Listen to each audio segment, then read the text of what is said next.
il s'est prononcé à France yi na xam ni itam noonu la ko cour d'appel ak le conseil constitutionnel daal di débouté moom nee na il a été surpris le fait que le conseil qui n'est compétent en rien préfet ou un sous-préfet n'a pas le pouvoir de déclarer démissionnaire au maire, a déclaré Barthélémy Diaz après que la cour d'appel a confirmé la déchéance de son mandat de conseiller municipal.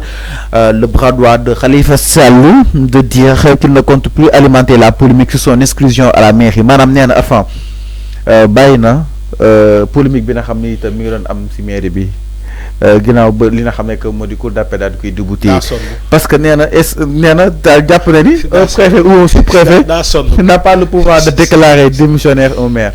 daa sonn parce que il sait que c'est la loi c'est la loi boo ko bëggee xeex da ngay sonn à moins que nga dem andi loi bu ko contrecarrer mais Barthélémy boo gisee mu sonn parce que tous les recours qu'il a eu à faire dañ ko xamal ni que c'est des droits c'est du droit c'est la loi c'est la loi comme on est dans un état de droit la loi s'impose. C'est pas de l'élégance bu ñu ne non affaire de gentleman la c'est la politique boo déggee élégance rek politique la mais quand la loi s'impose on parle pas d'élégance on parle de la loi d'abord il faut ngeen xam loolu ñoom Barthélémy Diaz ils ont quitté la loi pour aller dans l'élégance quand ils sont partis au conseil constitutionnel pour parler d'élégance le conseil constitutionnel les a déboutés il a dit le conseil constitutionnel a dit moi je ne vais pas violer les lois c'est pas de mes prérogatives tu sais pourquoi le préfet c'est une autorité administrative qui travaille avec la loi son travail est basé sur des lois que ça soit le préfet que ça soit le sous-préfet que ça soit le gouverneur tout ça c'est des autorités administratives yoo xamante ne bépp décision bépp arrêté bu ñu jël c'est dans le cadre de la loi ñooñu boo leen naree attaqué au niveau du conseil constitutionnel tout simplement le conseil constitutionnel va te dire que li ñuy def loolu moo am c'est man awma comment dire commentaire parce que ils ont utilisé la loi. C'est ça la réalité. Parce que j'ai vu des gens dire que oui, on est en danger si le conseil constitutionnel se déclare incompétent sur ces dossiers-là. J'ai entendu l'ancien député, honorable Abambaye. Abambaye, dégg naa ko à Seneweb, je crois, nos confrères de Seneweb. Abambaye, il disait ces choses pareilles. On est dans un problème, ñun fu ñu jëm bu fekkee ki nara atte le conseil constitutionnel bu ñu nara atte bu déclaré tey incompétent sur le dossier de Barthélémy Diaz. Est-ce que dans ce cas loi d'amnistie bi bu ñu nara abrogé kan moo ñuy arbitrer? C'est que Abambaye il faut aussi, je sais que il est du même cas avec Barthélémy Diaz, mais il faut dire la vérité. J'ai de l'estime pour lui, Abambaye. Mais il est conseil constitutionnel, le fait qu'il n'est compétent à rien. C'est pas il n'est compétent. Le conseil constitutionnel ne va pas violer la loi. Il faut bien xam loolu. C'est pas parce que le conseil constitutionnel n'est pas compétent. Non. Il ne va pas violer la loi. Si les citoyens ont tendance à violer la loi, mais le porte-parole de la Constitution, la voix autorisée de la Constitution, qui est le conseil constitutionnel, ne va pas violer la loi. Il sait que le préfet, la décision préfectorale qui a été prise par le préfet, c'est émanant de la loi. Donc, vous n'attendrez pas du conseil constitutionnel pour nous violer la loi. Il faut que nous sachions.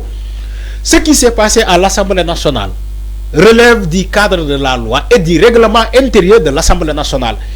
N'attendez pas du conseil constitutionnel, encore une fois, pour nous violer ce règlement intérieur de l'Assemblée nationale. Le conseil constitutionnel parle avec vous, mais vous n'entendez pas.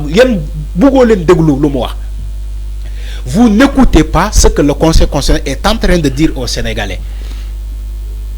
C'est aux Sénégalais d'écouter et d'entendre le conseil constitutionnel ce qu'il est en train de dire. Sénégal, si vous avez Macky Sall, si vous avez l'élection, des compétences et aussi des prérogatives du conseil constitutionnel pour nous dire décision, le conseil constitutionnel a une décision au moment où. Parce que l'île n'a le droit donc de bafouer les règles et les lois de Jalkati Yon. ba ñu tollee ci moment boobu conseil constitutionnel dafa jël sa responsabilité et recadrer même la première institution du pays Macky Sall le président de la République ci jamono boobu. donc su nekkee ne ko soit tu prends nga jël date wala ma jël date mais élection yi dina am au mois de mars conformément à la législation et le calendrier républicain de ce pays. Nul n'a le droit de modifier le calendrier républicain de ce pays. Conseil constitutionnel jëloon na ndogal bi parce que c'est la loi. Donc lu xew Assemblée nationale dans le cadre de Barthélémy Dias c'est la loi et c'est le règlement intérieur aussi de l'Assemblée nationale. Donc vous n'attendrez pas du Conseil constitutionnel pour me violer la loi supposant que day jox dëgg Barthélémy Dias alors qu'on a utilisé la loi pour le radier de l'Assemblée nationale. On a utilisé cette même loi pour le déchoir de la mairie de Dakar. Et vous dites, oui, conseil constitutionnel, qu'est arbitré? Conseil constitutionnel arbitré, non? Ce n'est pas des compétences. Parce que c'est la loi qu'on a utilisée. D'où def usurpation de fonction. Conseil constitutionnel, d'où def usurpation de fonction. Voilà d'où def abus de pouvoir. Voilà le mot que je cherchais. Abus de pouvoir. Parce qu'il est aujourd'hui le conseil constitutionnel. Mon mot, il est parce que constitution, comme conseil constitutionnel, moi, il est fini. Mais le conseil constitutionnel def comment adresse abus de pouvoir, dem fait que le préfet, qui sa décision préfectorale, Monaco, dont loi nga utilisé, man comme man la ëpp pouvoir, je suis le conseil constitutionnel, damay fokati yo li nga def ma jox deug Barthélémy Dias en sachant que Barthélémy Dias n'a pas eu raison. Donc bàyyi leen li ngeen di wax. Li ngeen di wax c'est pas de bonne foi. Mon grand Abambaye, je l'aime beaucoup, l'honorable Abambaye. Quand il parlait hier, j'ai dit mais attends, Abambaye, xana dafa jël benen yoon. Abambaye bima xamé won ci wax deug. Abambaye bima xamé won bu waxé ñu naw ko. Mais comment Abambaye peut être dans une émission de dire que oui, conseil constitutionnel a fermé les yeux sur la décision du préfet, le conseil constitutionnel s'est déclaré incompétent, donc nous faut ñu jëm. Le conseil qui est censé arbitrer, si il se déclare incompétent, Abambaye, il faut arrêter ce que tu dis. Alors, mais enfin, le cadre de le Barthélémy Dias, c'est la loi qu'on a utilisée. Mais enfin, par rapport à ce que que Modi Warlu, mom néna demono di batay sampuna, Bart néna batay mi ngi samp. Warna sampu? Néna batay mi ngi nek maire. Non. Dem équipe sax il fait usurpation de fonction. Il n'est pas le maire. Ah, néna moy maire de. Gis nga lu muy attaquer ni le COSOS. Le COSOS peut même le porter plainte. Ne ko yow tu es qui? On te reconnaît pas. Oui. Fallou, vous avez le problème mais avec la loi. Vous avez le problème à son terme. Vous avez un problème avec la loi. Ah. Quand des gens parlent de loi, mais cette procédure n'a pas atteint son terme. Il fait des accusations sur le COSOS. Barthélémy Dias, il fait des accusations sur le COSOS. Si le COSOS porte plainte, supposant que yo li nga wax ni amul, fa la ñi jëm. Et tu es qui d'abord pour le dire ça? Tu n'es plus maire de Dakar, tu es qui? Xama yoon xamul sentiment. Ndeysaan ñun ñoo xam sentiment. Ñun on parle avec l'émotion. Mais la justice ne parle pas. La justice n'est pas émotionnelle. Yow bo ma togné ba yobbu la ci kanam yoon nga egg ci yoon nga né man comédien la damay jouer comédie. Comédie la doon def.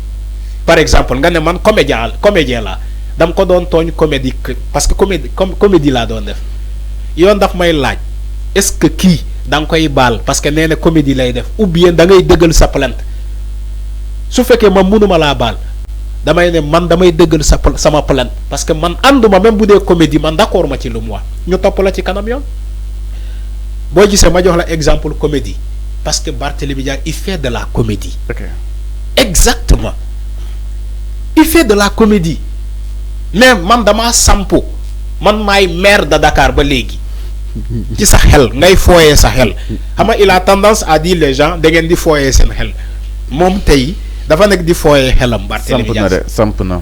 Comment tu n'es pas maire nga ne ci sa xel yow yaay maire da nga sampu ci attaque le COSOS sous la casquette ni que yow yaay le maire de Dakar ba légui mota mané la COSOS Mamadou Ndiaye ak ñom wa COSOS buñ ko porter plainte ñu japp ko tejj ko. Alors c'est clair. Parce que il fait des accusations gratuites. Alors est-ce qu'il est la voie autorisée pour attaquer le COSOS. Alors, parce qu'il n'est plus le maire de Dakar. Alors, c'est clair. Exactement. Miro qui n'a que Modi Barthélémy Diaz, ça sort exactement sur scène. Il est revenu sur pas mal de sujets lui concernant. Alors, nous